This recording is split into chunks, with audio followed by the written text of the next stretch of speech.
Baik, assalamualaikum warahmatullahi wabarakatuh. Waalaikumsalam warahmatullahi wabarakatuh. Sebelum kita memulai proses pembelajaran ataupun kegiatan kita pada hari ini, ada baiknya kita awali dengan pembacaan doa. Silakan ketua kelas pimpin untuk pembacaan doa. Sebelum kita belajar, maka kita berdoa. Bismillahirrahmanirrahim.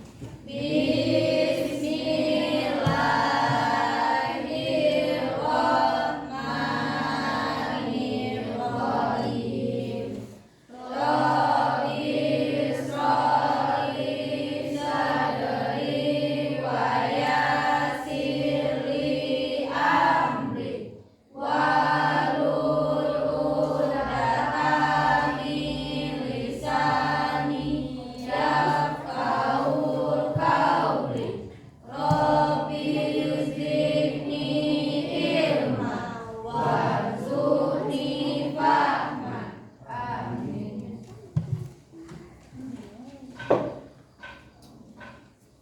Bagaimana kabarnya hari ini? Baik. Alhamdulillah, berarti sehat-sehat semua ya. Ya Bu. Siapa yang tidak hadir? Dewi Solihin. Debi Solihin. Keterangannya apa? Sakit. Suratnya ada? Ada. Berarti cuma satu orang yang tidak hadir? Ya Bu. Iya.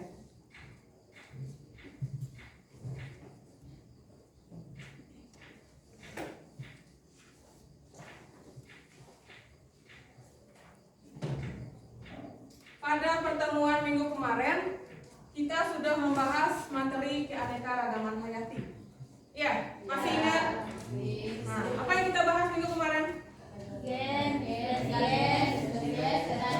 Ya, tingkatan keanekaragaman hayati yang berupa 3 tingkatan. Yang pertama apa? Gen. Tingkat gen. Yang kedua? Spesies. Tingkat spesies atau jenis. Yang ketiga?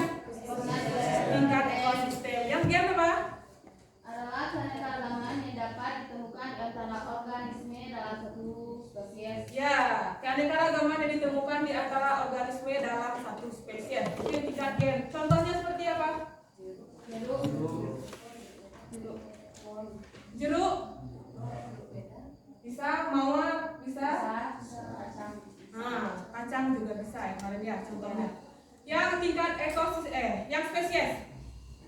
Ditemukan di antara organisme yang berbeda spesies. Ya, ditemukan di antara organisme yang berbeda spesies. Yang ketiga tingkat ekosistem. Apa ekosistem? Ditemukan di antara organisme yang ada komponen biotik dan abiotik. Nah, ditemukan di antara organisme yang ada komponen biotik dan abiotik. Berarti ada benda hidupnya dan ada benda mati atau benda tak hidupnya. Berarti sudah jelas ya yang pertemuan kemarin. Nah, hari ini adapun tujuan pembelajaran kita pada hari ini adalah, ini tujuan pembelajaran yang harus kita capai pada hari ini. Peserta didik diharapkan mampu menganalisis ancaman kepunahan keanekaragaman hayati di Indonesia beserta usaha pelestariannya. Nah, kemudian disajikanlah dalam bentuk laporan dari hasil telah informasi dengan tepat. Nah, berarti masih sambungan keanekaragaman hayati kemarin, cuma di sub pembahasan ancaman keanekaragaman hayati. Perhatikan, Ibu tayangkan video, sedikit video.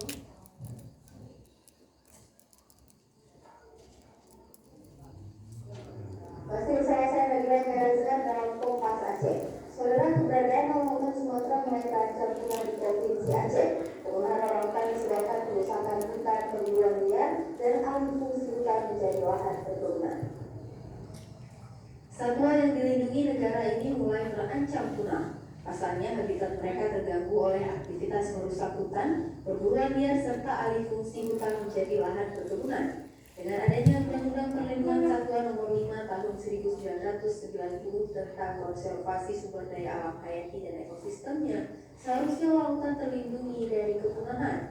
Namun, faktanya berbanding terbalik dengan keberadaan orangutan Sumatera yang kian terancam punah. Dari data International Conservation Union atau IUCN mencatat sisa orangutan Sumatera hanya berjumlah 13.400 individu. Selama ini, konflik orangutan dengan manusia kerap terjadi di beberapa wilayah, seperti di kawasan Kini, Aceh Tengah, Rawatri, Pangandaran Raya, serta di Subur Salam. Orangutan di daerah itu mulai terisolasi dari kawasan akibat habitat mereka menjadi kawasan perkebunan dan perburuan maupun penjualan bayi orangutan. Bisa memastikan habitat satwa ini juga bisa terlindungi, salah satunya dari orangutan. Beberapa kali kita kan melakukan evakuasi orangutan misalnya di wilayah Tripa, wilayah Bawah. Itu kebanyakan kita bawa ke pusat reintroduksi yang ada di Aceh Besar misalnya. Dan memang kebanyakan ini orangutan yang berasal dari wilayah kampung di Aceh. Perlindungan orangutan di Aceh tidak menjadi prioritas pemerintah Aceh. Padahal, orangutan berperan penting bagi regenerasi hutan melalui buah-buahan maupun biji-bijian yang mereka makan. Nova Wisdenti, Kompas TV, Banda Aceh. Berdasarkan video yang sudah Ibu tayangkan ini, atau berita yang berupa berita tentang punahnya orangutan di Banda Aceh, adakah yang ingin ditanyakan? Pertanyaan boleh, bentuk mengapa ataupun bagaimana. Silakan. Siapa? Ya, silakan. Mengapa orangutan Sumatera bisa terancam punah dan apa penyebab kepunahan orangutan tersebut? Nah, pertanyaannya bagus sekali. Apa penyebab kepunahan dari orangutan tersebut berdasarkan tayangan tadi? Siapa yang bisa jawab? Ya, silakan Excel. Orangutan Sumatera bisa punah karena kurangnya ekosistem mereka akibat penebangan dan pemburuan liar. Ya. Gara-gara apa tadi? Nah, penebangan hutan. Jadi habitat atau tempat hidupnya menjadi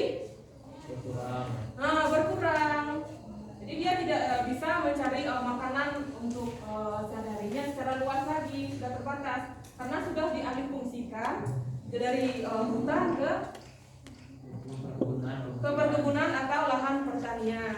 Nah, ada juga penyebabnya yaitu dengan gara-gara perburuan liar, karena diburu untuk dijual ataupun untuk istilahnya untuk atau untuk dijual ke luar daerah, misalkan itu kan bisa merusak populasi dari orangutan tersebut. Sampai di sini sudah jelas? Jelas.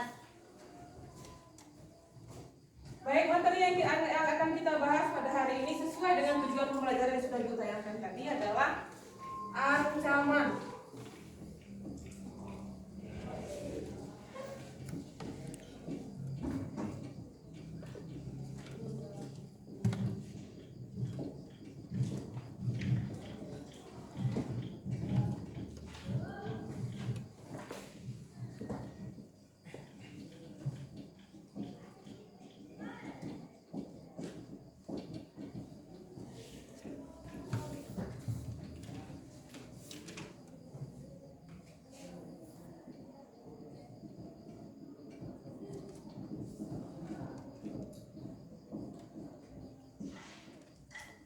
Nah, inilah adalah sub pokok pembahasan yang akan kita bahas pada hari ini, yaitu tentang ancaman kepunahan keanekaragaman hayati beserta usaha pelestarian. Jadi, apa saja faktor yang menyebabkan punahnya keanekaragaman hayati itu yang kita bahas. Kemudian nanti hal-hal apa saja yang harus kita lakukan untuk memperbaiki kerusakan tersebut. Jadi ada pelestariannya. Nanti kita bahas semua di sini. Perhatikan tayangan video pembelajaran berikut.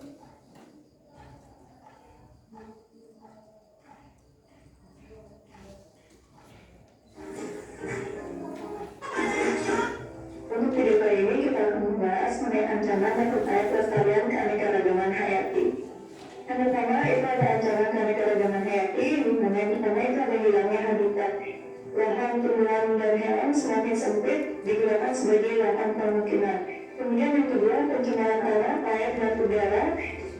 Untuk zat pencemarnya itu adalah produk buangan yang dihasilkan oleh aktivitas manusia sehingga mengganggu keseimbangan rantai makanan dan ekosistem. Kemudian yang ketiga itu ada perubahan iklim.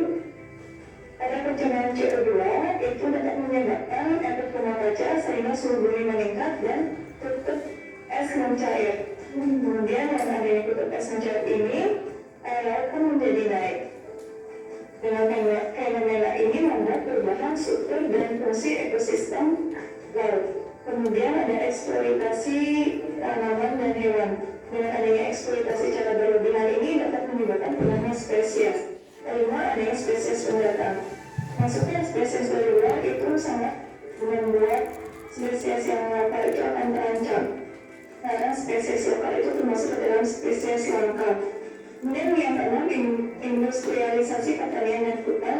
Contohnya pada pertanian monokultur yang menurunkan keanekaragaman tingkat spesies. Adapun kepunaan flora dan fauna, jenis flora dan fauna yang cepat punah itu flora dan fauna memiliki kekhususan tinggi, flora dan fauna memiliki nilai komersial, kemudian flora dan fauna yang membutuhkan daerah luas untuk bertahan hidup. Di sini beberapa contoh jenis fauna yang terancam punah dan langka itu ada badak di Pulau Jawa, Kalimantan dan Pulau Sumatera. Badak ini keadaannya sudah semakin langka atau terancam punah. Kemudian ada hewan gajah itu di Pulau Jawa, Sumatera dan Kalimantan juga sama terancam punah dan semakin langka. Untuk upaya pelestarian keanekaragaman hayati itu ada pelestarian in situ. Yang pertama, dengan pelestarian in situ itu berasal dari habitat aslinya. Contohnya pada Sultan Marga Satwa di Pulau Komodo. Sultan Marga Satwa merupakan wilayah yang digunakan untuk melindungi satwa yang terancam punah. Kemudian ada cagar alam, contohnya cagar alam Krakatau. Cagar alam itu merupakan wilayah yang terdapat tumbuhan, hewan atau ekosistem khas yang berkembang secara alami. Kemudian yang ketiga itu ada Taman Nasional, contohnya Taman Nasional Baluran. Taman Nasional merupakan kawasan terhadap tumbuhan, hewan, dan ekosistem yang khas. Ini sama seperti cagar alam, tetapi Taman Nasional itu dapat dikunjungi untuk seseorang mengadakan penelitian, kemudian pendidikan dan rekreasi. Kemudian ada pelestarian ex situ, pelestarian yang di luar habitat aslinya. Contohnya itu kebun raya Bogor, taman safari di Bali, kemudian kebun binatang Ragunan. Demikian video pembahasan mengenai ancaman dan serta upaya pelestarian keanekaragaman hayati di Indonesia. Terima kasih.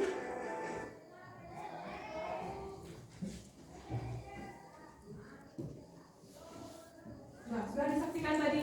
Sudah. Apa kesimpulan yang bisa kalian ambil dari video pembelajaran yang sudah Ibu tayangkan tadi? Ada yang bisa? Yang pertama mengenai ancaman kepunahan keanekaragaman hayati. Penyebabnya tadi apa? Pertama, eksploitasi hutan yang berlebihan. eksploitasi hutan atau hewan yang secara berlebihan. Apalagi? Hilangnya habitat asli mereka, hewan dan tumbuhan tersebut. Kemudian pencemaran air, udara. Apalagi? Apa? Adanya spesies pendatang atau spesies baru yang didatangkan ke lahan keanekaragaman hayati tersebut. Apalagi? Industrialisasi pertanian dan hutan. Industrialisasi pertanian dan hutan. Nah, ancaman tersebut semuanya gara-gara siapa? Gara-gara ulah kita ya, ulah manusia. Perburuan liar gara-gara manusia. Kemudian pembukaan lahan pertanian gara-gara manusia. Nah, setelah dibahas ancamannya tadi, kemudian hewan yang hampir punah di Indonesia apa saja? Gajah, Badak Sumatera. Apalagi?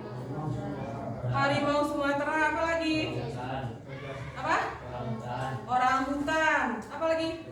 Gajah Sumatera itu sudah hampir punah populasinya. Jadi sudah hampir berkurang sampai saat ini. Kemudian apa upaya pelestarian? Kan ada dua tuh. Apa? Pelestarian in situ.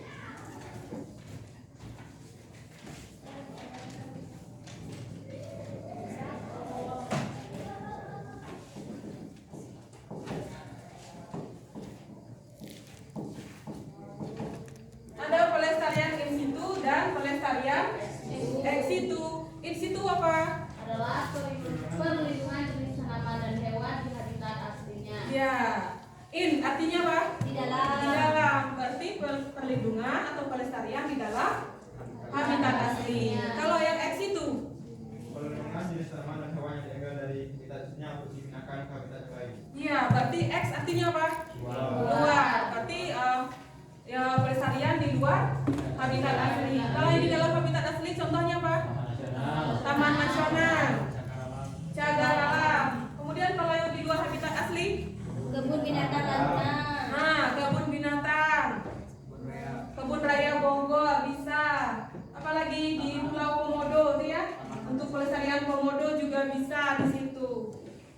sudah jelas ya apa materi yang Ibu berikan pada hari ini? Ya, untuk selanjutnya kelompok sudah dibagikan kan minggu kemarin? Nah, silakan duduk per kelompok masing-masing. Nah, silakan. Silakan.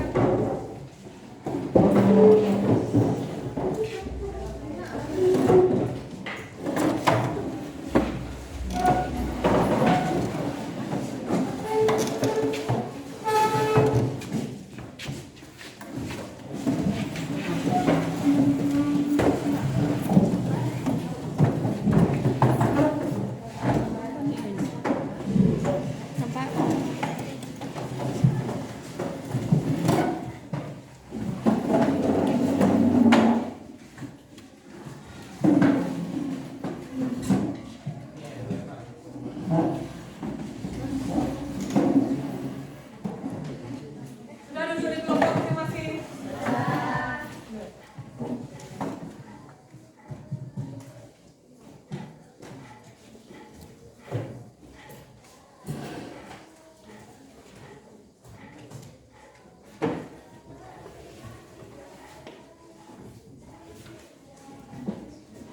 Nah, silakan dibaca LKPD yang sudah Ibu bagikan. Kalau ada yang mau ditanyakan, silakan.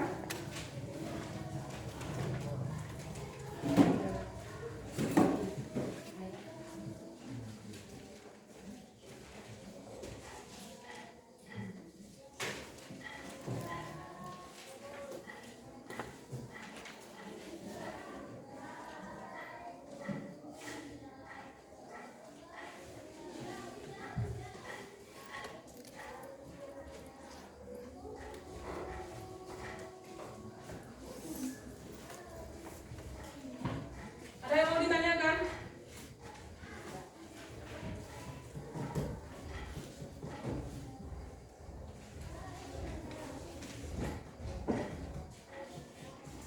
Coba perhatikan di halaman pertama LKPD Keanekaragaman Hayati. Nah, tulislah nama anggota kelompoknya di situ. Ada? Nah, 1, 2, 3, 4, 5. Kemudian halaman di belakang ada stimulasi atau pemberian rangsangan. Perhatikan gambar berikut. Nah, berdasarkan gambar diberikan, buatlah beberapa pertanyaan mengenai gambar tersebut. Nah, buat pertanyaan mengenai gambar yang dua ini. Kemudian silakan buka link video mengenai keanekaragaman hayati di bawah ini. Linknya sudah dibagikan di situ. Silakan dibuka link videonya. Cermati dan pahami video tersebut. Berdasarkan video di atas, buatlah beberapa rumusan masalah. Jadi buatlah beberapa pertanyaan berdasarkan video yang kalian saksikan tadi. Kemudian ada gambar di bawahnya. Nah, pertanyaannya yang di kolom itu, berdasarkan gambar di atas, buatlah beberapa rumusan masalah. Berarti berdasarkan video ada rumusan masalahnya. Kemudian berdasarkan gambar ada juga rumusan masalahnya. Kemudian peserta didik bagi tugas dalam kelompoknya. Misalkan seperti ini, Hadlen, nomor 1 namanya Hadlen. Tugasnya apa? Misalkan Hadlen tugasnya mencari rumusan masalah tentang gambar yang ada tadi, yang dua tadi. Nah, Hadlen. Kemudian siapa lagi? Larasati. Larasati membuat rumusan masalah tentang video yang ada di yang linknya sudah dibagikan tadi. Kemudian jadi setiap orang mendapatkan tugas, jadi semuanya bekerja di sini. Jadi diskusinya tidak vakum. Nah, kemudian menentukan permasalahan yang sesuai dengan video dan gambar yang diberikan. Berdasarkan video yang sudah kalian saksikan tadi, permasalahan yang dapat ditentukan berdasarkan video. Permasalahan apa yang ditayangkan tadi? Nah, tahu kan permasalahannya apa yang ditayangkan? Kemudian permasalahan yang dapat ditentukan berdasarkan gambar. Berdasarkan dua gambar ini yang depan tadi, apa masalahnya di sini?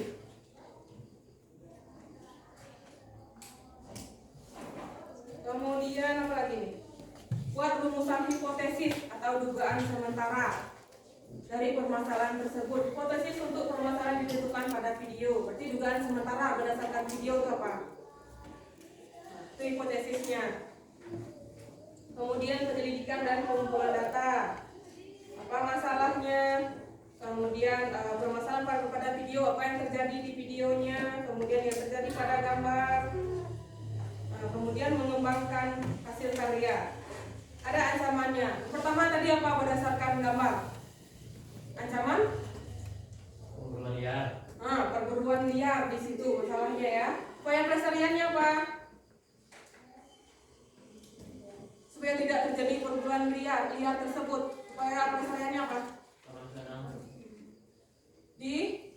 Dilestarikan di di dalam habitat asli ya. Bikinlah pelestariannya di situ. Berarti pelestariannya in situ di dalam habitat asli. Supaya apa? Supaya tidak musnah tadi. Yang dilakukan perburuan liarnya tentang apa dulu di situ. Kemudian tanggapan atau komentar saran dari kelompok lain pada tabel berikut. Yang terakhir adalah kesimpulan. Kesimpulannya nanti kita isi. Kesimpulannya berdasarkan dari yang sudah presentasi nanti. Jadi kerjakan yang halaman depan dulu. Nah, silakan.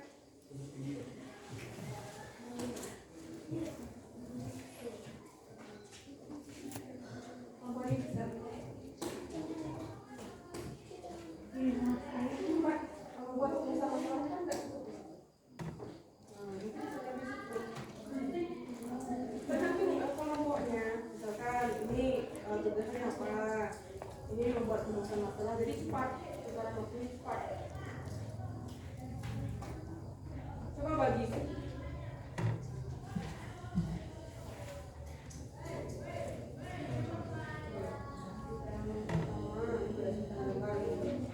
Rumusan masalah berdasarkan gambar, tapi berupa pertanyaan. Misalkan 3 pertanyaan berdasarkan gambar. Apa yang di situ? Kemudian yang berdasarkan rumusan masalah berdasarkan video nanti kita jadinya di situ. Saksikan, rumusan masalah. Silakan dibagi tugas ya.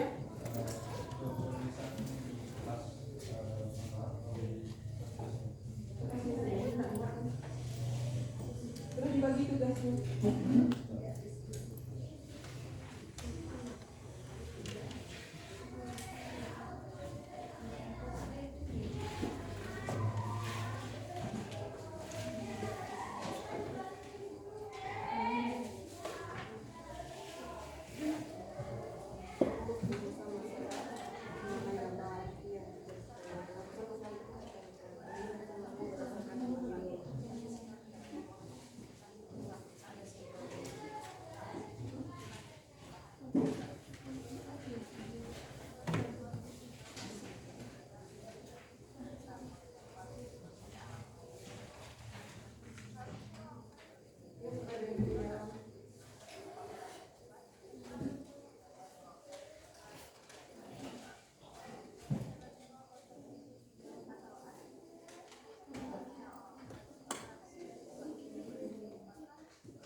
Perburuan liar kan yang didapatkan masalah itu. Kemudian hasil eksplorasinya apa? Nah, kemudian sumber atau referensinya? Nah, dari video tadi. Jelas? Ini sudah jelas?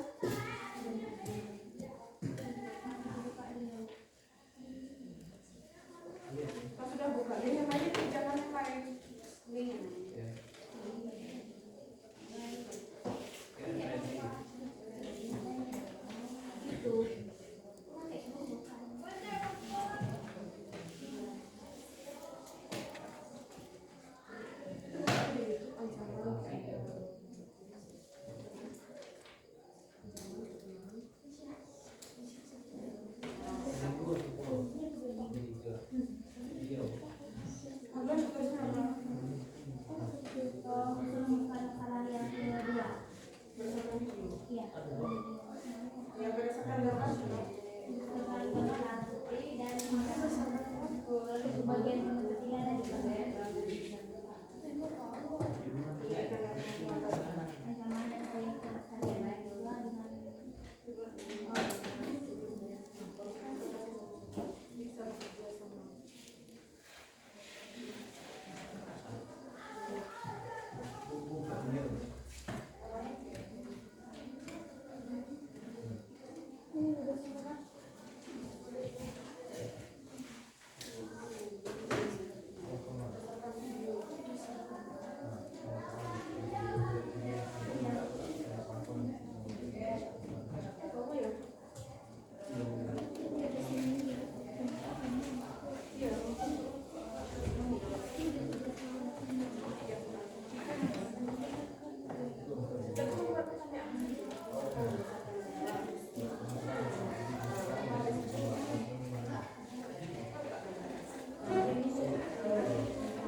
Ini awal penggunaan.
enggak di sini masalahnya jawaban.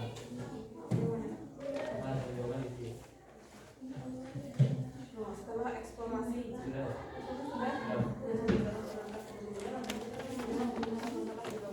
apa masalah yang ditemukan? Masalahnya pertama penggunaan dan kedua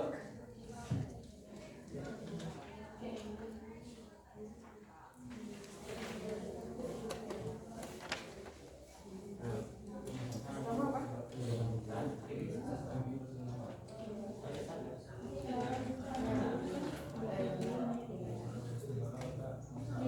maksudnya hewan berbahan pertanian. Itu masalah. Kemudian jawabannya apa? Jawabannya karena habitatnya yang terganggu dan diambil oleh yang dialihkan menjadi lahan pertanian. Itu yang menyebabkan mereka membutuhkan pertanian di warga. Kemudian analisis ancaman serta upaya pelestariannya. Ancamannya apa tadi? Caranya Yang kalian temukan. Yang pertama kan ada berdasarkan video ada ancaman kepunahan orang sekitar. Itu ancaman apa lagi? habitat Habitat asli dari hewan. Upaya pelestariannya apa? yang pelestariannya Berarti in situ atau ex situ? ini Di dalam habitat atau di luar? di dalam Yang sudah ya, sudah siap tampil ya. dan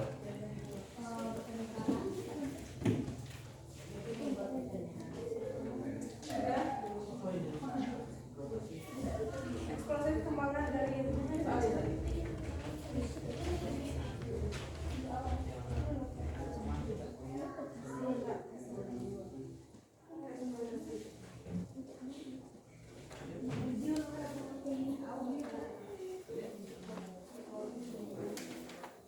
Eksplorasi atau eksploitasi?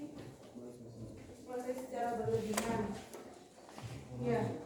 Eksplorasi tanaman dan hewan. Pengembangan tanaman dan hewan secara berlebihan.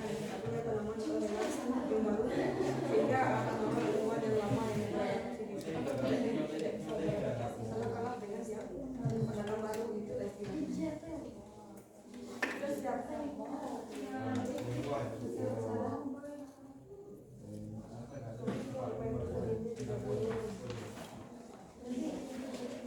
Ini sudah berdasarkan video dan gambar. Ini ya. Dah.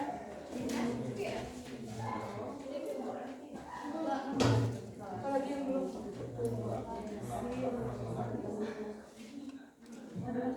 Karena yang tidak paham.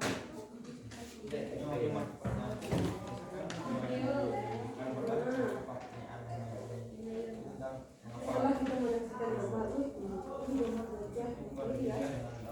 Ini orang tua masih pertanyaannya apa? Apa yang menyebabkan?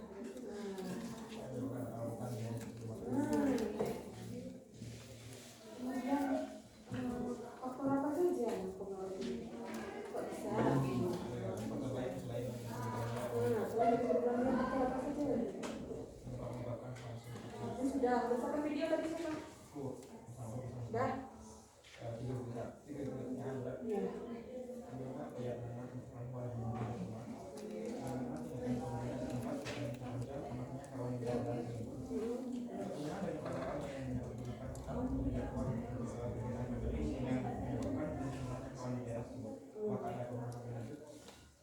Terus yang hasil eksplorasinya, masalahnya. Upaya pelestarian belum juga.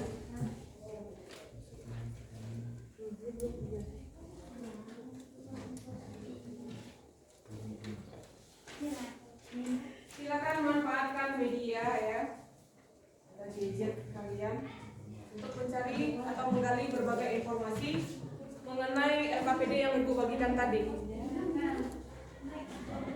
Sudah selesai ya, Sir?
langkah sebelumnya. Langkah sendiri adalah jawab masalah di bawahnya.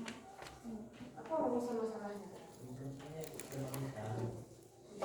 Ini kurang habitat. Itu kan bisa juga. Berarti penyebab habitat dan hilangnya habitat asli. Nah, jawabannya apa? Jawabannya Jawabannya yang tadi. Apa yang mengakibatkan hilangnya habitat?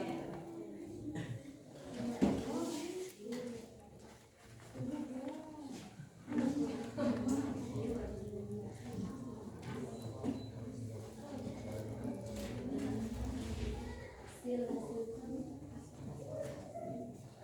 dugaan sebenarnya.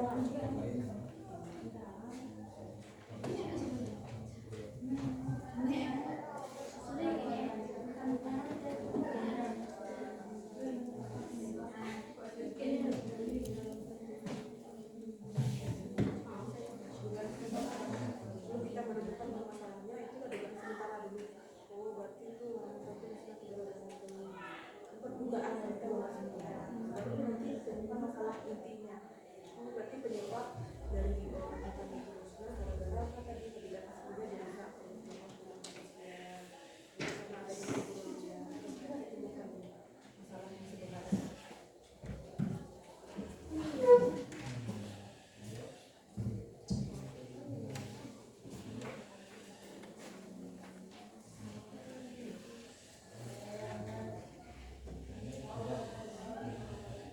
Iya, kita sudah bagi-bagi tugas tadi ya, kita sudah.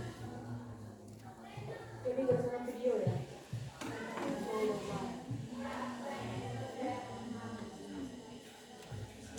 Buat pertanyaan berdasarkan gambar. Yang kedua yang bawah ya. Coba yang belum.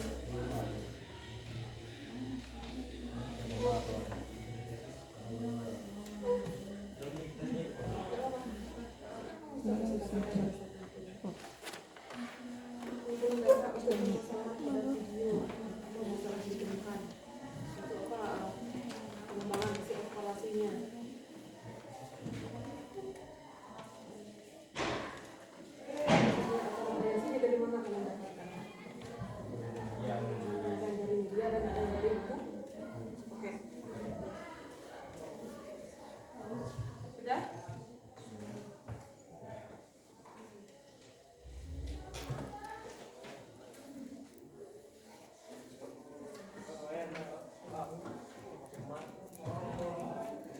Dua masalah yang ditemukan ya.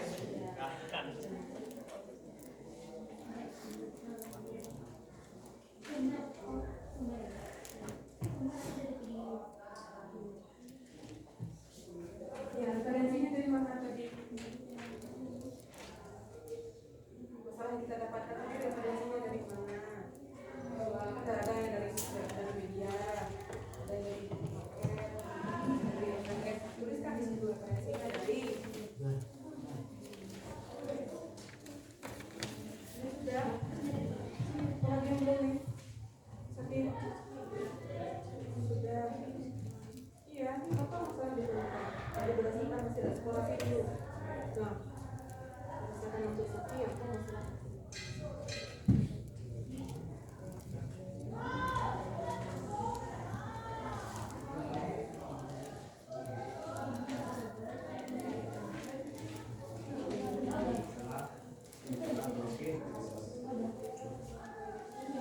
Ada yang sudah?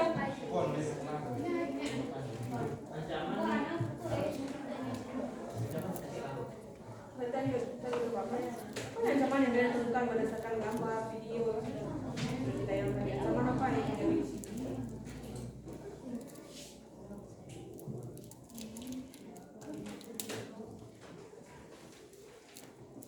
Ancaman penggunaan orangutan boleh, ancaman penggunaan spesies gajah tadi boleh.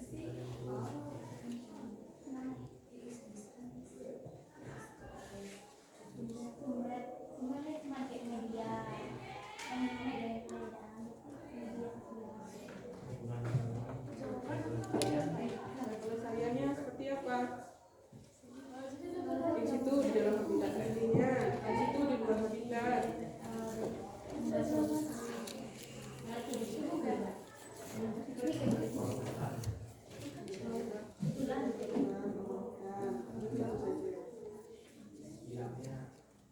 Satu itu ya Bu. Satu juga bagus.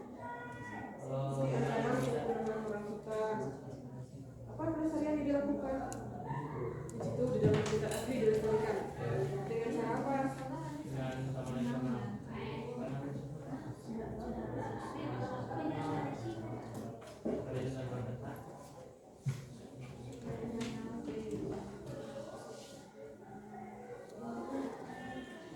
Membuat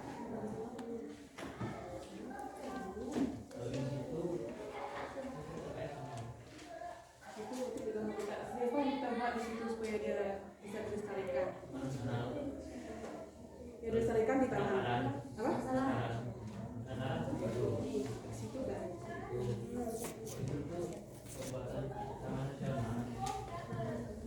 Pembuatan taman nasional khusus untuk orang hutan. Ya. Ya. Nanti dijelaskan dijabarkan di situ. Bisa, oke, bisa.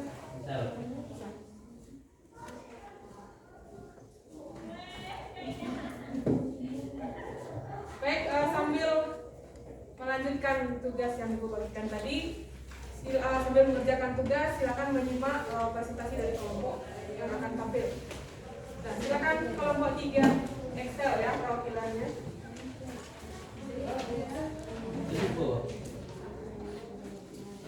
Iya, tunjukkan.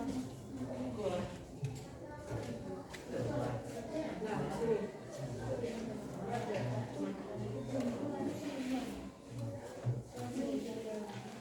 Assalamualaikum. Iya.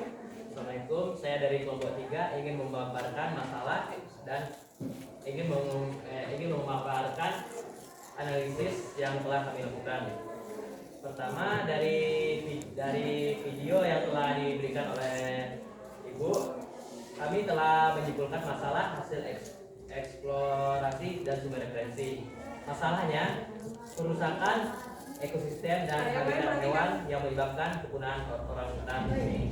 Hasil eksplorasinya perusakan habitat adalah proses yang menyebabkan habitat alami menjadi tidak lagi berfungsi untuk menyokong kehidupan spesies. Rusaknya ekosistem yang membuat mata rantai makanan juga dapat berubah total akibat eksploitasi hutan yang berlebihan dengan adanya penebangan yang berlebihan dan alih fungsi menjadi pemukiman dan perkebunan. Dan dari gambar sumber referensinya dari YouTube Kompas TV. Dan dari gambar telah kami simpulkan masalahnya. Dari gambar masalahnya hilangnya habitat asli hewan. Hasil eksplorasi karena habitatnya yang terganggu dan telah dialih fungsikan menjadi lahan pertanian ataupun pemukiman yang acap kali mengakibatkan konflik di antara manusia dan hewan. Sumber referensi gambar dari gambar.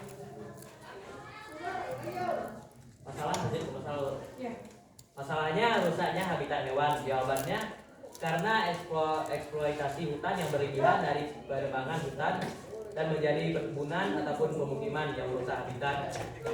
Dan masalah yang kedua, hilangnya habitat asli hewan karena alih fungsi tadi dari habitat menjadi lahan dan pemukiman. Ancamannya kepunahan orangutan. Upaya pelestarian in situ atau pembuatan taman nasional in situ artinya dilestarikan di habitat aslinya. Upaya pelestariannya pembuatan taman nasional. Ya. Sudah. Bagaimana kelompok lain? Ada yang mau ditanyakan? Nah, silakan. Siapa? Saki. Ya, mungkin. Kan dari kelompok 1 ingin bertanya, apa upaya yang harus dilakukan agar manusia atau masyarakat tidak melakukan suatu kegiatan yang akan berdampak pada kelestarian keanekaragaman hayati pada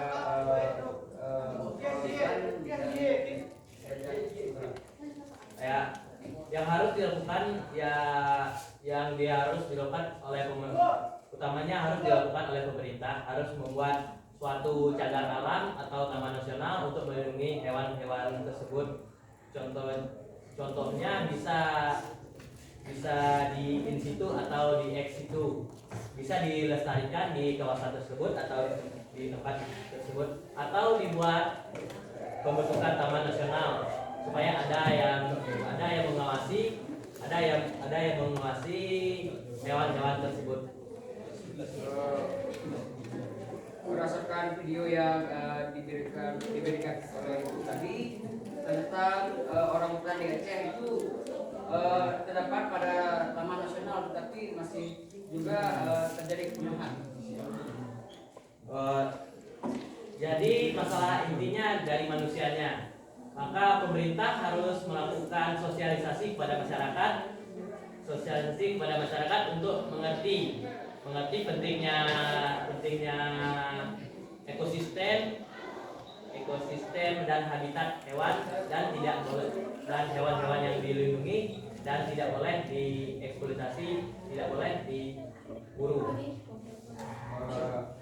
Menurut saya sosialisasi itu belum cukup untuk mengurangi perburuan liar yang ada di Indonesia. Jika sosialisasi tidak cukup, maka langkah yang harus diambil adalah pembuatan undang-undang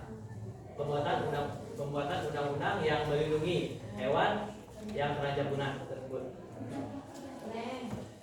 Bagaimana Sandi?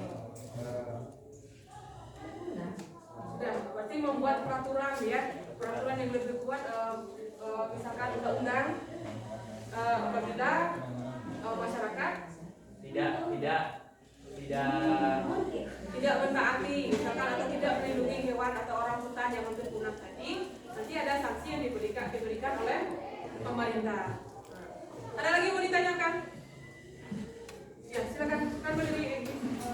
Bagaimana penanganan bagi satwa yang hampir punah dapat dikembangbiakan kembali? Penanganan satwa yang hampir punah bagaimana dikembangkan kembali? Kalau dikembangkan kembali, yang hampir punah dikembangkan kembali, ya penangkaran. Satu-satunya jalan ya penangkaran. Ya, membuat suatu penangkaran. Ya, membuat suatu penangkaran untuk dikembangkan kembali, membuat suatu penangkaran. Kalau dilepas biarkan, khawatirnya akan diburu lagi sama manusia. Bagaimana? Bukankah yang ada di Kompas TV yang ada di media tersebut adalah penangkaran? Itu Dan Taman Nasional? Taman Nasional bukan penangkaran. Taman Nasional bukan penangkaran. Taman Nasional fungsinya untuk melindungi. Kalau penangkaran itu untuk memperbanyak, beda konteksnya. Bagaimana? Nah, ada lagi mau ditanyakan? Ya, silakan. Saya ingin bertanya, bagaimana dengan orang-orang yang menyalahgunakan hutan atau habitat hewan untuk kepentingan pribadi sehingga menyebabkan terancam punahnya hewan di daerah tersebut? Apakah ada penanganan lebih lanjut? Penanganan kan sudah tadi ditegaskan, kalau mereka melanggar maka akan ada sanksi hukum yang nanti. Apakah di video bisa ada pastikan bahwa orang-orang tersebut akan diikut sertakan dalam hukuman tersebut? Bisa diperjelas? Masukkan dulu sosialisasi misalnya. Kemudian Apakah Anda bisa yakin bahwa orang-orang itu akan terima dengan undang-undang yang ditetapkan oleh tersebut, tidak akan membantah bahwa undang-undang tersebut yang dibuatkan akan diterima begitu saja? apakah masyarakat yang kita terapkan undang-undang tadi bisa menerima begitu saja dalam undang-undang yang diterapkan? Ya, kita ini hidup di negara hukum ya, tidak ada yang bisa membantah hukum. Siapa bilang tidak ada yang bisa membantah hukum? Kenyataannya di daerah kita ya masih banyak terjadi pelanggaran hukum. Ya itu belum tercium saja. Ya, jadi bagaimana, apakah bisa Jika sudah kedapatan, tidak bisa lari dari hukum. Yang belum diproses itu yang belum di ya berupa apa maksudnya?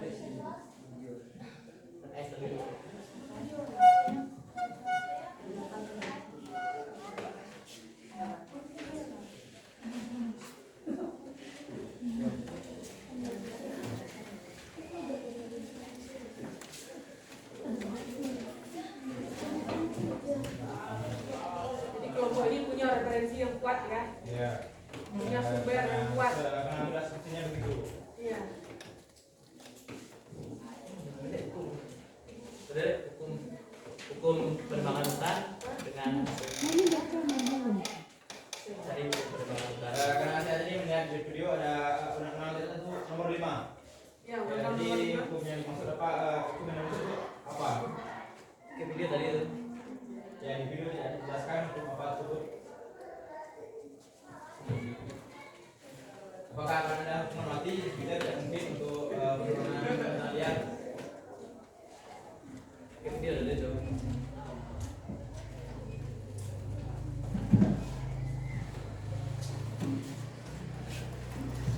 Itu dulu, dia punya referensi yang kuat ya.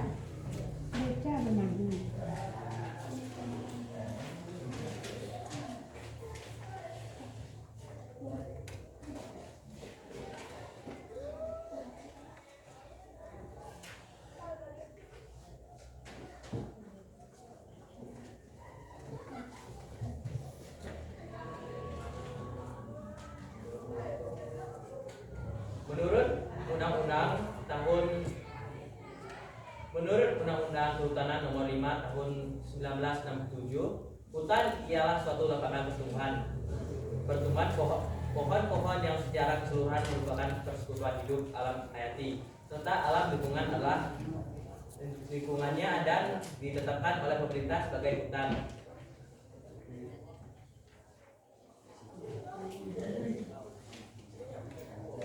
Sanksi bagi siapa yang melakukan pemburuan liar, sanksi pidana kurungan paling lama 1 tahun dan denda paling banyak 50 juta.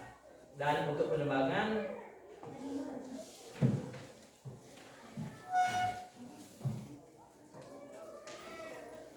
pidana penjara maksimal 15 tahun dan denda maksimum 100 miliar. Ya, apakah selama ini untuk adanya hukuman tersebut akan sanksinya tinggi yang menerima begitu saja? Menerima begitu saja maksudnya gimana tuh? Untuk orang yang kena hukuman, apakah sanksi kena hukumannya sangat tinggi? Mengingat pernyataan Anda bahwa negara Indonesia adalah negara hukum dan tidak bisa dibantah. Bagaimana tuh? Sanksi orang yang menerima hukuman tersebut apakah tinggi? Presentasinya masih rendah, tapi kita harus mengupayakan. Kalau tidak ada hukum, presentasinya tinggi lah. Ya, masih rendah ya. Masih rendah. Ya, masih banyak orang yang mengembangkan dengan hukuman tersebut. Masih banyak. Ya, masih. Ada lagi mau ditanyakan? Sudah jelas? Nah, silakan. Baiklah, begini. Sekian presentasi dari kami. Saya ucapkan terima kasih. Nah, beri aplaus. Nah, kelompok siapa lagi yang mau tampil? Siapa? Kelompok 2 sudah siap.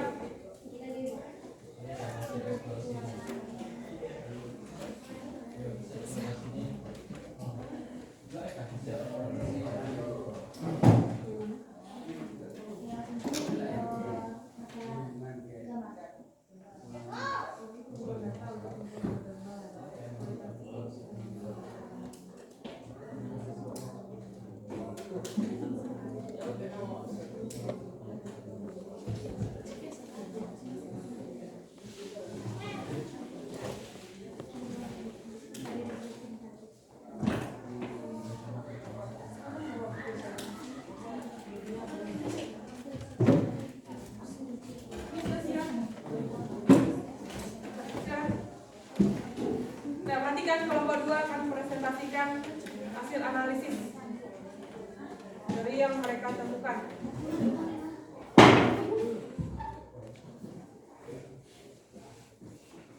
Baik, saya dari kelompok 2 akan mempresentasikan hasil dari kerja kami, yaitu dari simulasi yang berdasarkan video atas adalah beberapa rumusan masalah. Yang pertama yaitu bagaimana penanganan bagi satwa yang hampir punah dapat dikembangbiakan kembali. 2. Apa penyebab kematian orang hutan dan gajah tersebut? 4. Faktor yang penyebab kepunahan orang hutan dan gajah tersebut. Baik, dilanjutkan dengan yang kedua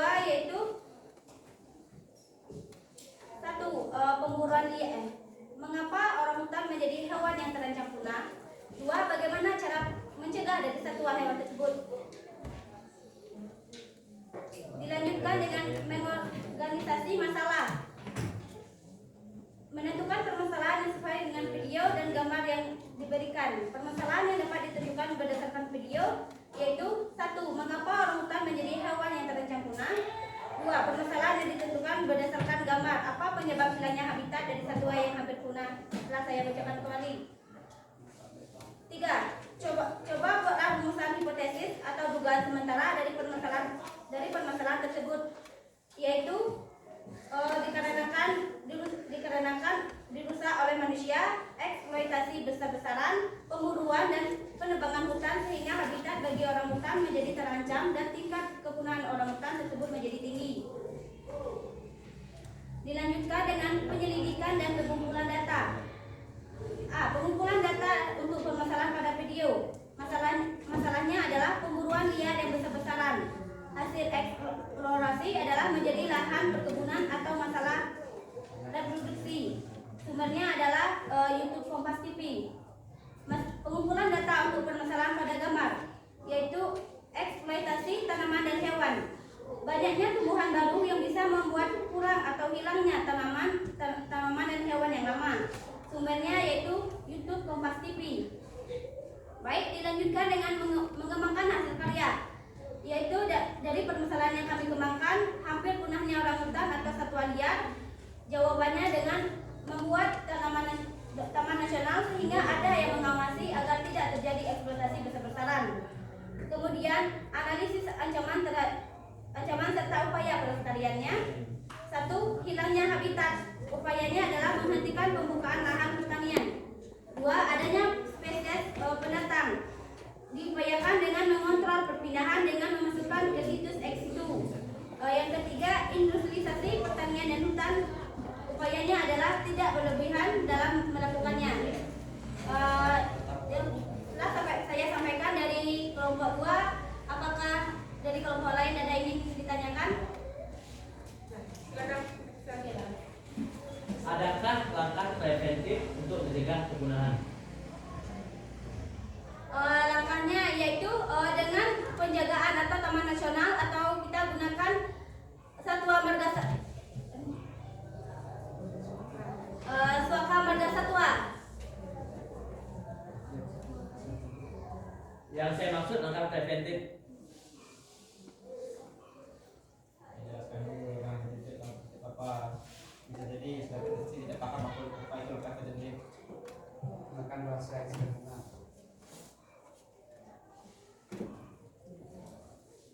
Adalah langkah preventif adalah segala yang diupayakan untuk mencegah suatu hal yang terjadi. Jadi sebelum itu terjadi, apa langkah yang harus dilakukan? Nah, seterusnya langkah Mencegah lebih baik daripada mengobati. Pencegahannya itu seperti yang Anda presentasikan di depan dengan pembuatan undang-undang. Jadi pencegahan itu dapat kita lakukan walaupun tidak 100% upayanya bisa dilakukan oleh semua orang. Jadi dengan pembuatan undang-undang bisa terjadi itu. Itu langkah awal. Walaupun tidak semua orang bisa melakukannya. Walaupun ada juga yang melanggar. Bagaimana? Gimana? Oke. Mas? Nah, ada lagi? Untuk kelompok 1 dan 4.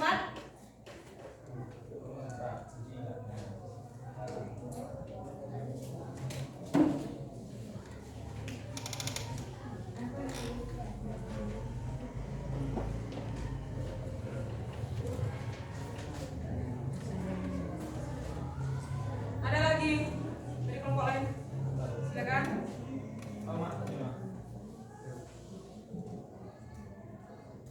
Siapa yang dulu? Leo atau Saki dulu?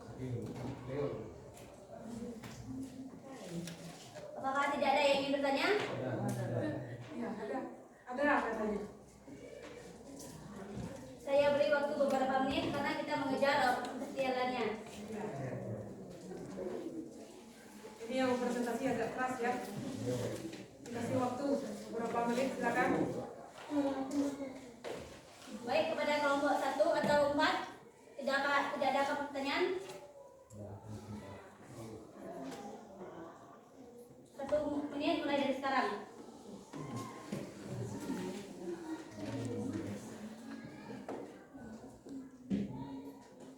Langsung saja ditanyakan.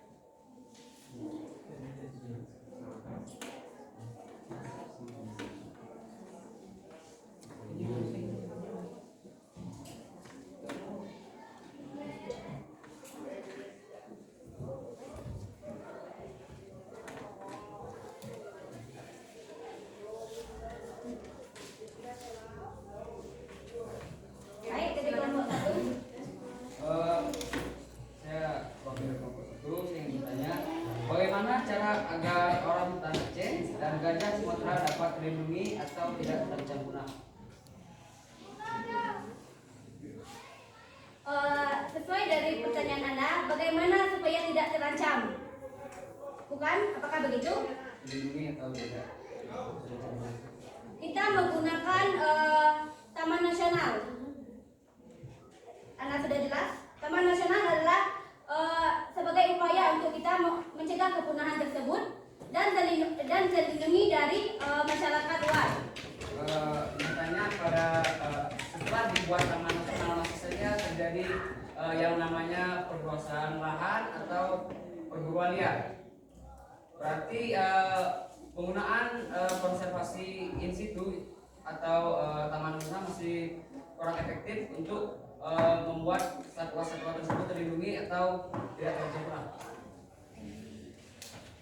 Dari yang Anda kemukakan tadi, di sini tidak bisa dinyatakan seperti itu. Tidak bisa saya menyatakan bahwa Taman Nasional tadi. Jadi walaupun ada pemburuan liar, di situ telah diupayakan. Upayanya melindungi satwa tersebut karena di sini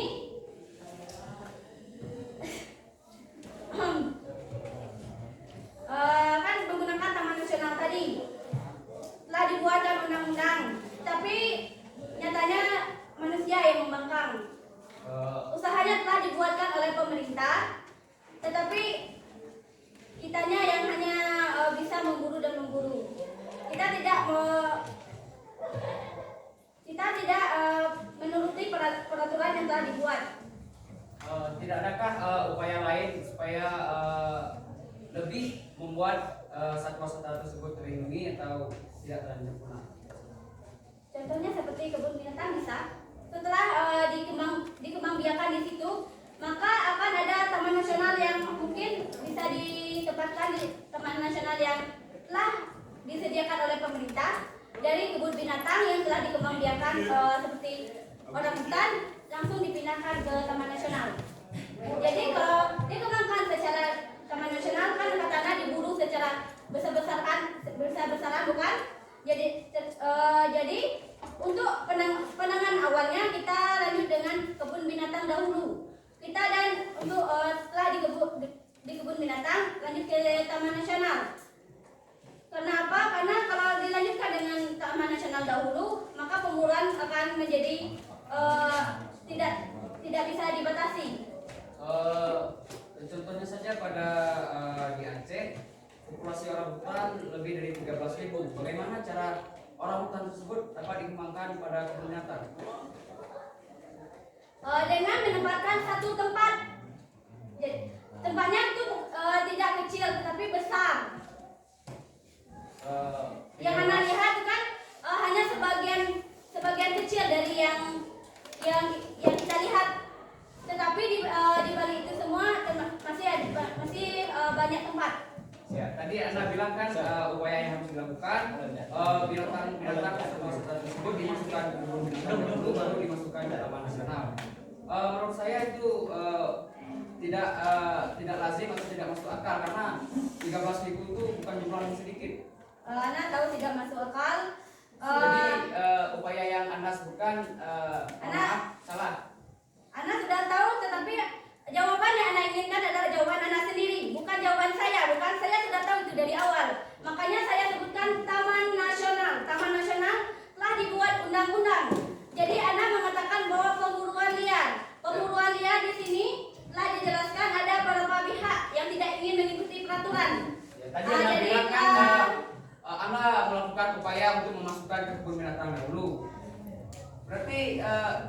apa Taman Nasional kurang efektif?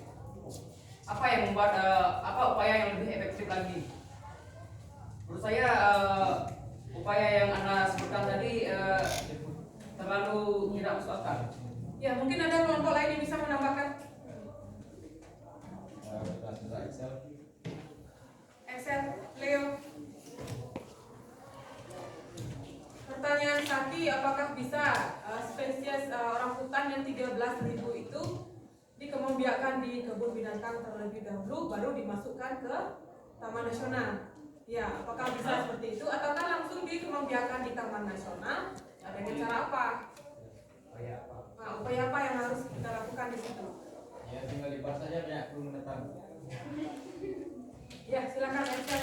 Kalau fungsi Taman Nasional kan cuma untuk melindungi kan Bu? Ya. Untuk melindungi. Jadi tidak perlu dikembangbiakkan fungsi Taman Nasional untuk melindungi. Kalau penangkaran baru untuk pengembangbiakan. Jadi masalahnya di mana nih saat ini? Taman Nasional masih kurang efektif. Jadi upaya apa yang harus kita lakukan untuk meningkatkan keefektifan supaya satwa-satwa dilindungi itu terjaga habitatnya dan tidak terancam punah. Untuk efektifnya Taman Nasional sulit dilakukan karena wilayahnya yang sangat luas. Contohnya Taman Nasional Kerinci Sebelat sudah mungkin diperlukan hukum yang lebih ketat, mungkin sosialisasi yang lebih gencar karena wilayah yang begitu luas tidak akan aman jika cuma dijaga oleh beberapa orang. Jadi pemburuan itu pasti akan ada, tapi harus ditekan. Berarti harus Tidak dapat dihilangkan, tapi dapat ditekan. Ada upaya untuk menekan. dilakukan pemantauan. Dilakukan pemantauan, dibentuk tim untuk melakukan pemantauan. Seperti itu. Ada lagi tambahan? Ya. Sudah. Bagaimana Saki? Sudah jelas. Ada lagi mau ditanyakan? Ya, silakan. Ya, baik, saya difokus tentunya pada video tersebut yang dimana video ancaman orang terampil punahnya orang hutan tersebut, apa tindakan atau tanggapan masyarakat pada saat itu? Nampaknya biasa saja. Karena apa? Karena masyarakat tersebutlah yang membuat lahan kepentingan dia sendiri dan dia tidak memikirkan untuk kedepannya kepunahan maupun yang lain. Bagaimana bisa menjadi bisa saja di saat masyarakat sedang kekurangan ekonomi dan membutuhkan sumber daya alam yang ada di hutan, sedangkan berbanding terbalik dengan pemerintah yang menghukum orang-orang yang mencuri di hutan.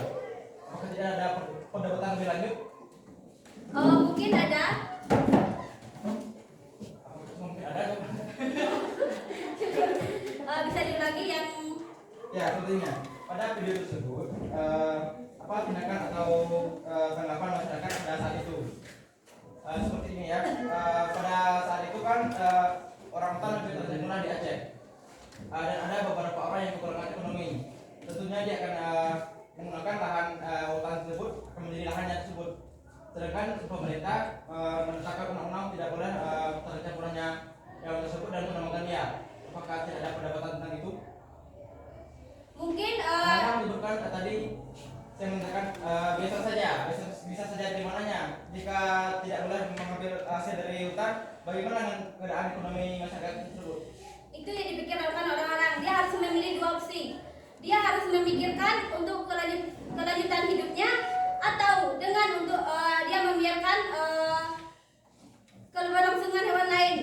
Jadi dia lebih memilih menebang hutan sehingga menjadi lahan pertanian untuk dia meningkatkan perekonomiannya, dan baru dia setelah mengetahui penebangan hutan secara besar-besaran, baru dia merasa kepunahan orang hutan dan hewan-hewan yang sekitarnya. Apakah semua seperti itu masyarakatnya? Tidak. Bagaimana dengan orang kaya yang mengikuti undang-undangnya? Apa perdebatannya dengan orang-orang yang ingin mengambil hasil dari hutan?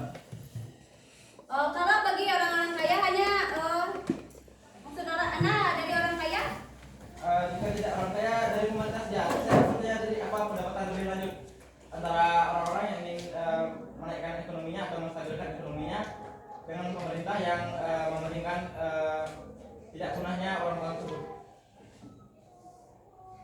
Apakah tidak ada di masyarakat, tidak mungkin semuanya mengikuti pemerintah, dan juga begitu pemerintah juga tidak akan membiarkan masyarakat tersebut mengonsumsi dari utangnya. Jadi intinya pertanyaan anak, Saya sudah bertanya berkali-kali, namun Anda masih tidak menjawab. Jadi inti pertanyaannya. Inti pertanyaannya, Ya. apa tindakan atau tanggapan masyarakat pada saat itu? Tindakan atau tanggapan masyarakat. Ya, ya kan pada video tersebut apa tindakan atau tanggapan masyarakat pada saat itu? Tidak menggembarkankah? Tadi jawaban pertama Anda biasa saja. kalau untuk pengambilan lahan, bagi saya itu biasa saja. Karena apa? Karena dia memikirkan ekonominya. Kalau untuk yang ini tidak biasa saja, yang anak sebutkan itu. Bagaimana bisa saja? Tidak, yang saya katakan biasa saja yaitu masyarakat mengambil lahannya karena apa? Karena dia memikirkan perekonomian dan kehidupan untuk kedepannya. Ya, pada video tersebut itu terancam punahnya. Apa tanggapan atau tindakan masyarakat pada saat itu? Terancam punahnya orang hutan di daerahnya, yang dimana salah satu sumber untuk menstabilkan ekonominya adalah hutan tersebut dengan menjadikannya lahan pertanian. Ya, silakan tersinggung dulu. Ada yang bisa membantu? Ya, silakan. Saya kira masyarakat tidak disosialisasikan, jadi tidak. Saya kira karena masyarakat tidak disosialisasikan dan tidak paham, dan sifat mereka yang pragmatis, tidak melihat ke depan, dan sifat yang tamak boleh menebang tapi jangan terlalu eksploitasi, jangan terlalu berlebihan. Jadi tanggapan inti jawabannya apa pada tindakan atau tanggapan masyarakat? Tanggapan masyarakat tidak ada karena mereka pragmatis, tidak memikirkan masa depan, tidak memikirkan depan. Inti pertanyaan tadi apa? Apa tindakan atau tanggapan masyarakat pada saat itu yang dimana Pada video tersebut. Ya. Dalam video tersebut saya lihat tidak ada masyarakat yang memberi tanggapan. Ya, makanya saya bertanya. Nah, ini jawabannya. Ini jawabannya. Karena tidak ada masyarakat yang memberi tanggapan. Masyarakat Apa yang harus kita sampaikan? Ya, soalnya kan saya bertanya pada saat itu apa tindakan atau Nah, tanggapan pertanyaan Anda tadi pada video itu. Di video itu masyarakat tidak memberi tanggapan. Ya, contohnya seperti ini. Saat orang-orang tidak mengetahui video anak, namun dia datang ke daerah Anda, di mana daerah Anda tersebut terjadi ancaman punahnya orang hutan. Apakah dia perlu menonton video tersebut untuk mengetahui tanggapan masyarakat tersebut? Jika dia datang ke daerah saya, tentunya saya akan memiliki tanggapan atau tindakan. Kembali lagi pada pertanyaan yang Anda pertanyakan, tanggapan masyarakat pada video tersebut. Ya, Masyarakat tidak memberikan tanggapan Ya, karena pada video tersebut tidak diperlihatkan. ya karena tidak dekat pada video tersebut, saya menanyakan tanggapannya. Kan karena saya menonton video tersebut, saya pada video tersebut memang tidak dinyatakan adanya masyarakat berpendapat. Jadi tidak ada tanggapan dari masyarakat. Nah, maksudnya di situ kan video yang ditayangkan adalah ancaman kepunahan Ya. orang hutan. Di Banda Aceh. Apakah pada saat itu Apa masyarakat pendapat akan dibiarkan masyarakat? saja? Nah, Ya, apakah apakah masyarakat di sekitar itu membiarkan saja terjadinya? atau adakah penanganan lebih lanjut? Tidak mungkin ada dibiarkan saja begitu saja. Berarti pertanyaannya salah. Nah, bagaimana yang salah? Karena kan dia Tanggapan dari video. menanyakan tanggapan masyarakat pada video tersebut. Sedangkan di video tersebut masyarakat tidak memberikan tanggapan. Ya, maksudnya kan Ya, intinya kita- tanggapan mengenai Bukan video seperti itu. itu ya, bukan kita tuh misalnya kita nonton video, bukan saya bertanya tentang apa yang dalam video, namun dari kita tuh referensinya tuh dari video. Tapi yang kita tanyakan itu apa tindakan atau tanggapan masyarakat pada saat itu. Berarti pertanyaannya apa tindakan masyarakat pada saat itu? Nah, jika saya aja bertanya seperti itu, pada saat apa? Di mana saya mencarinya? Tidak mungkin saya mengatakan apa tindakan atau masyarakat pada saat itu. Pada saat di mana? Kembali lagi pemahaman dari saya karena kan saudara menanyakan tanggapan masyarakat pada video tersebut. Sedangkan pada video tersebut tidak ada pertanyaan. Tidak ada seperti ini tanggapan. saudara Saki. Jadi intinya seperti ini. Apa tindakan atau tanggapan masyarakat pada video tersebut? Sedangkan video tersebut itu menjelaskan tentang ancaman beberapa, misalkan ancaman kepunahan orang hutan. Ya, Tapi kan masyarakat tidak memberikan tanggapan. Nah, maka itu saya bertanya. Ya, silakan Excel. Tidak ada masyarakat yang memberikan tanggapan karena masyarakat tidak memikirkan dampak panjang. Mereka bersifat pragmatis, mereka terlalu terlalu mengeksploitasi. Jadi mereka mengambil lahan, misalkan mengambil lahan sedikit, ya, jadi mereka tidak mengerti dampak lanjut. Jadi mereka tidak merasa bersalah, Memikirkan perekonomiannya. Ya, apakah diberikan sedang dan tidak ada penanganan lebih lanjut? Ada penanganan masyarakat tidak bisa membuat apa-apa kecuali hukum ada. Mungkin yang bertindak itu pemerintah Ini dan mengatakan bahwa menebang hutan liar itu akan dikenakan pidana 1 tahun penjara ya, atau maksimal 15 tahun. 15 tahun. Tidak mungkin dengan itu masyarakat akan biasa-biasa saja secara dia mengetahui bahwa ada undang-undang tentang penebangan hutan liar yang dimana akan dihukum 1 tahun penjara. Saya bertanya personal pada saudara Excel, ya, jika Anda sudah mengetahui konsekuensi yang akan Anda lakukan, apakah Anda akan bisa-bisa saja seperti itu? Masyarakat terkadang tidak mengetahui pasal dan konsekuensi yang dilakukan, maka harus dilakukan sosialisasi. Saya tidak mengetahui. Ya. Karena dia hanya minimal Setengah dari orang Indonesia ini tidak sekolah, tidak tamat SD satu pun. Apakah saudara Excel sama dengan orang-orang yang Maka harus dilakukan sosialisasi, Pak. Iya. Ya, jadi pada saat itu tanggapan atau tindakan yang dilakukan masyarakat apa? Bisa-bisa saja. Masyarakat diam. Ya, berarti dia Cuma segelintir orang yang berpartisipasi, cuma berarti tidak diam saja. masyarakatnya diam, cuma segelintir orang cuma segelintir orang tidak masyarakat. Gini.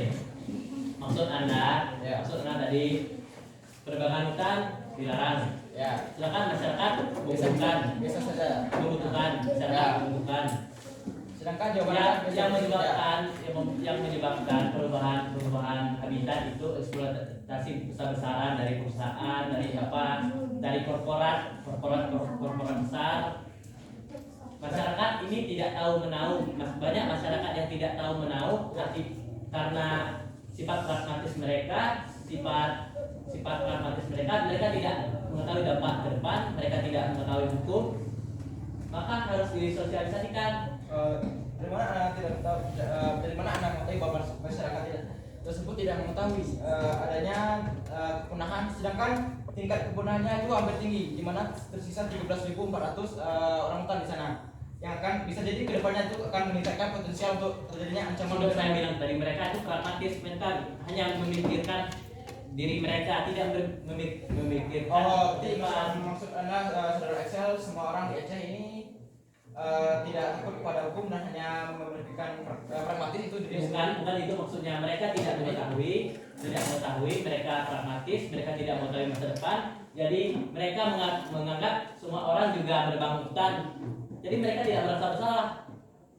Berarti di seluruh masyarakat Aceh yang sudah mengetahui masyarakat tersebut yang sudah mengetahui adanya ancaman penahan orang hutan biasa saja dan lebih fokus pada ekonominya. Ya. Tidak ada Kalau mereka bersikap bersalah, mana mungkin mereka kawan-kawan terancam. Berarti dibiarkan saja begitu hewan-hewan terpunah. Ya. Oke, baiklah. Betul. Jadi dapat saya simpulkan dari Bu ya, Masyarakat pemikiran tentang saudara Excel di mana jika dia memiliki lahan dan sepertinya dia itu memiliki lahan dan ada beberapa orang yang mencuri sepertinya Bu di lahan tersebut dan dia membiarkan saja. Kesimpulan Bagaimana maksudnya lu? Ya, ini kan materi videonya adalah ancaman kepunahan, makanya ditayangkan pemberitaan di Banda Aceh tersisa 13.000.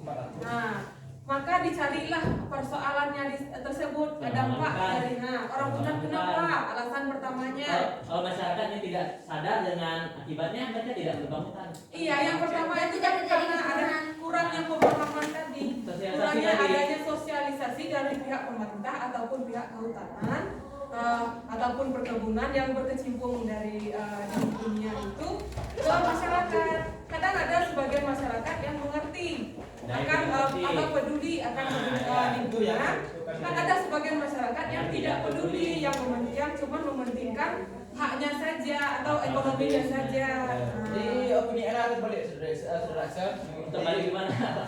Sudah saya bilang Ada sosialisasi. tadi seharusnya terjadi perdebatan, tidak terjadi perdebatan kan, hanya ada dua kubu dengan opini terbalik, Pak. Ya. Nah, namun saudara Axel tadi menyebutkan dibiarkan saja. Bagaimana ini? Ada sebagian masyarakat yang membiarkan saja. Kalau mereka paham, mereka tersosialisasi, mereka paham, mereka terdidik, maka tidak ada tuh, tidak ada tinggal 15.000, tinggal 17.000, tidak ada terancam, tidak ada penerbangan. Kalau mereka tersosialisasi. Ya. Kembali pada saudara Egis. Ya, berarti sudah jelas. Apakah Sudah jelas dengan jawaban. Anda setuju dengan saudara Axel? Saya setuju dengan jawaban dari dengan setuju dengan baiklah. Terima kasih jawaban dari kelompok 1, kelompok 3 telah menjawab jawaban dari kelompok EU atau kelompok 4. Kelompok 4. Sekian presentasi kami. Saya akhiri dengan wabillahi taufiq wal hidayah. Wassalamualaikum warahmatullahi wabarakatuh.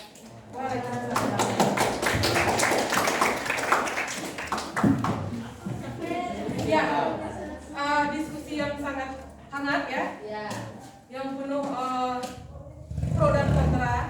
Jadi ada perselisihan di situ.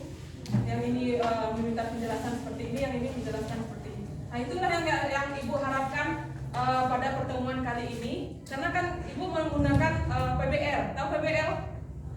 Pernah dengar sebelumnya? Belum. PBL itu adalah model pembelajaran dengan problem based learning. Jadi model pembelajaran berbasis masalah. Jadi Ibu sajikan masalah sesuai dengan LKPD tadi. Ibu sajikan masalah kepada kalian yang cari solusi dari masalah tersebut. Ibu cuma membantu sedikit-sedikit saja. Jadi di sini kan sudah nampak ini kemajuannya. Yang biasanya kita menggunakan metode ceramah, ya kan? Nah, atau teacher center, maksudnya cuma berpusat kepada guru, bukan berpusat kepada siswa. Hasilnya seperti apa? Kalau model pembelajarannya model ceramah, biasanya seperti apa jadinya? Masyarakat murid tidak aktif. Apa? Murid tidak aktif. Ya, mengakibatkan peserta didik tidak aktif. Kemudian apa lagi? Membosankan. Ada yang mengantuk, ada yang tingkah lakunya berbagai macam kan? Gara-gara teacher center tadi cuma berpusat kepada guru. Nah, mengapa Ibu buat istilahnya itu gebrakan baru menggunakan PBL yang seperti ini? Tidak metode ceramah lagi. Kalian yang Ibu sediakan masalah, kalian yang mencari solusi dari masalah. Iya, untuk menaikkan potensi kalian yang biasanya monoton cuma seperti itu saja kan? Disajikan materi, metode ceramah, sudah selesai seperti itu, dikasih tugas selesai. Kalau ini kan meningkatkan pemikiran kalian kan? Iya. Padahal kalian cuma baca materinya cuma pagi ini kan? Pas pertemuan ini cuma kalian baca seperti itu, tapi pemahaman kalian sudah sampai, oh undang-undang nomor ini, oh peraturannya seperti ini, harusnya seperti ini. Jadi pemikiran kalian jadi lebih luas. Berarti tingkat pemikiran kalian sudah naik, walaupun 1 tingkat atau 2 tingkat. Berarti sudah ada penaikan ya untuk pemikiran kalian. Baik, setelah diskusi yang sangat panjang ini, diskusi yang sangat panas ini, adakah yang bisa mengambil kesimpulan berdasarkan diskusi yang kita perdebatkan tadi? Apa kesimpulan yang kalian dapat? Digabungkan semua juga bisa. Ya, siapa yang bisa mengambil kesimpulan? Bisa Excel?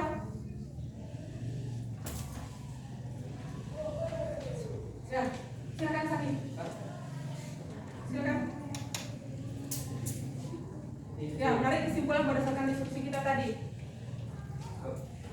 Ya, silakan. Jadi habitat ekosistem itu penting bagi hewan dan kita harus berpartisipasi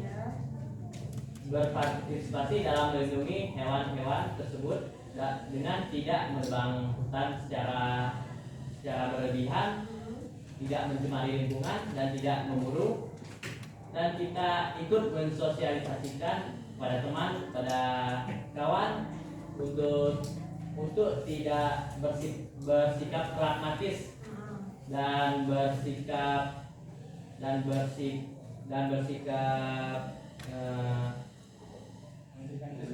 mementingkan diri sendiri dan Ya, tanpa memikirkan dampak ya. dampak lanjut.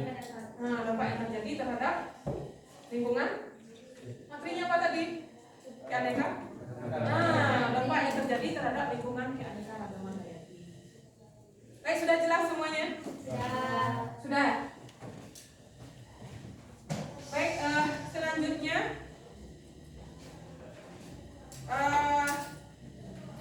Ibu ucapkan terima kasih kepada siswa-siswi Ibu yang ikut berpartisipasi pada hari ini, yang ikut mempresentasikan atau yang ikut memberi masukan atau tanggapan mengenai diskusi kita hari ini.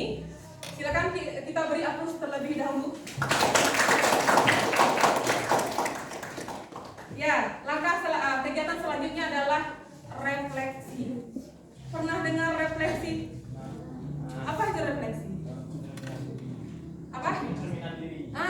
Pencerminan diri. Ada lagi? Apa refleksi? Gambaran. Bisa juga. Ada lagi? Pantulan. Ya, pantulan atau hubungan timbal balik boleh juga. Refleksi. Ya, introspeksi atau koreksi diri ya.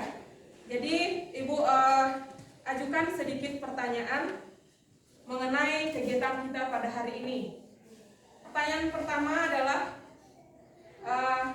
apakah kalian menyukai kegiatan pembelajaran hari ini yang berbasis PBL? Ya. Ya. Menyukai? Ya. Atau masih menyukai yang metode ceramah kemarin-kemarin? Ya. Tidak. Menyukai seperti ini? Ya. Yang kedua, adakah hal menarik yang kalian temukan pada saat proses diskusi tadi? Ada. Perdebatan bersama teman, walaupun kita salah, tapi kita dapat referensi dan masukan lebih luas dari teman-teman yang memberi masukan kepada kita. Ada lagi? Apa hal menarik yang kita temukan? Selama pembelajaran tadi, apa hal menarik yang kita temukan? Ternyata bertukar pikiran lebih menyenangkan dari berpikir sendiri. Iya. Bagus sekali. Kemudian pertanyaan yang ketiga. Cara belajar yang bagaimana? Nah, ini kembalikan ke kalian ya. Cara belajar yang bagaimana yang paling membantu kalian dalam mempraktekkan pembelajaran? Seperti ini, Bu, kita bertukar pikiran. Yang pertama, apakah teacher center atau berpusat kepada guru? Yang kedua, metode ceramah. Yang ketiga, seperti yang kita laksanakan pada hari ini. Ini karena mencakup adanya kontribusi antara murid dan guru Ya, karena murid dan guru ikut serta berkecimpung. pada metode pembelajaran ini. Iya. Kemudian, adakah kesulitan yang kalian temui? Ya. Kalau ada, bilang ada. Kalau tidak, bilang tidak. Kalau ada, kesulitannya di mana? Karena jika sesuatu yang disukai dan membosankan mungkin tidak membuat kita itu kesulitan. Justru yang metode pembelajaran yang membuat kita bosan itu yang akan menyulitkan kita sendiri. Iya, bagus sekali. Pertanyaan terakhir. Berarti ada instruksi tadinya yang Ibu berikan ataupun mengenai RKPD yang Ibu berikan. Adakah kesulitan mengenai RKPD yang Ibu berikan? Tidak dipahami. Tidak? Tidak ada? Ya. Nah, berarti itulah pertanyaan refleksi. Jadi itu untuk pengkoreksian diri juga. Misalkan metode pembelajaran yang Ibu gunakan membosankan, Bu. Jadi untuk upaya selanjutnya kan Ibu akan merubahkan dari membosankan menjadi menyenangkan. Kalau ini kan semua baik ya, tidak ada kesulitan, semuanya ikut berpartisipasi. Jadi pembagian kelompoknya juga Ibu bagikan secara heterogen. Tahu heterogen? Pernah dengar tapi tidak tahu artinya? Iya. Pembagian kelompok heterogen itu kalau dalam PBL, program based learning ini, pembagian kelompok berdasarkan tingkat kemampuan siswa. Nah, tingkat kemampuan siswa, ada siswa yang berkemampuan tinggi, ada yang berkemampuan rendah.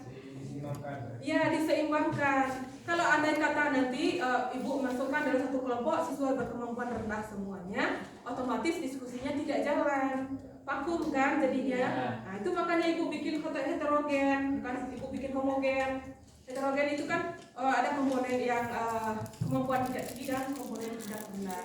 Jadi yang berkemampuan tidak tinggi membimbing siswa lain yang kemampuan tingkat rendah, membimbing supaya mereka mengerti akan diskusi yang kita laksanakan pada hari ini. Kan terbukti kan yang bekerja bukan satu orang saja, karena biasanya kita pernah diskusi ya. Nah, yang bekerja kan tetap satu orang, ya. Nah, yang mengerjakan diskusi satu orang, yang presentasi satu orang, yang menjawab satu orang. Kalau ini kan semua. Karena apa tadi? Berdasarkan arahan dari guru dan arahan dari siswa yang berkemampuan tinggi tadi. Jadi siswa yang lain bisa berpartisipasi aktif dalam pembelajaran ini. Tapi sudah jelas ya? Ya. Baik.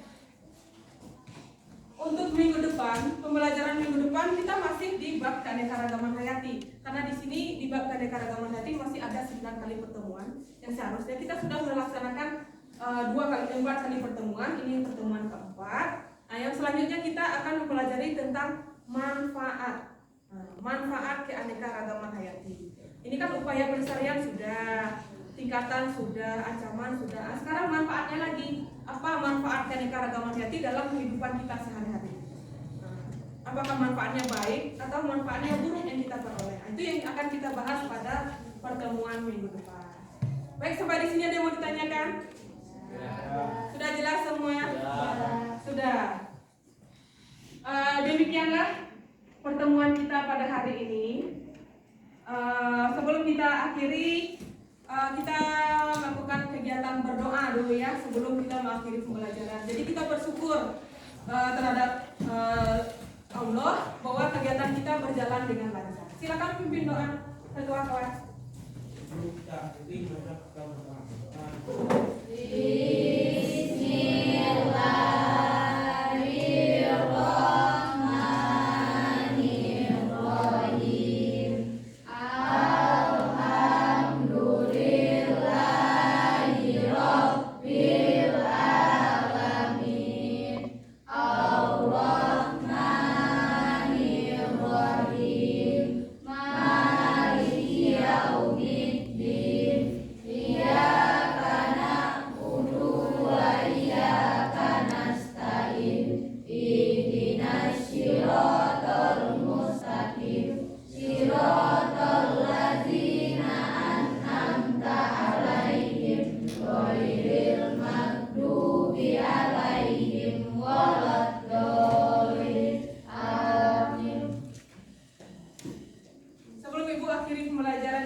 Menjaga kesehatan kalian karena cuaca yang berubah sekarang ya. Kadang musim panas, kadang musim hujan, jadi tidak menentu. Otomatis wabah penyakit itu kita mudah terserang wabah penyakit. Jadi jagalah kesehatan dan kebersihan diri kalian supaya tetap semangat untuk pertemuan minggu depan. Bisa ya? Ya. Ibu tutup dengan wassalamualaikum warahmatullahi wabarakatuh.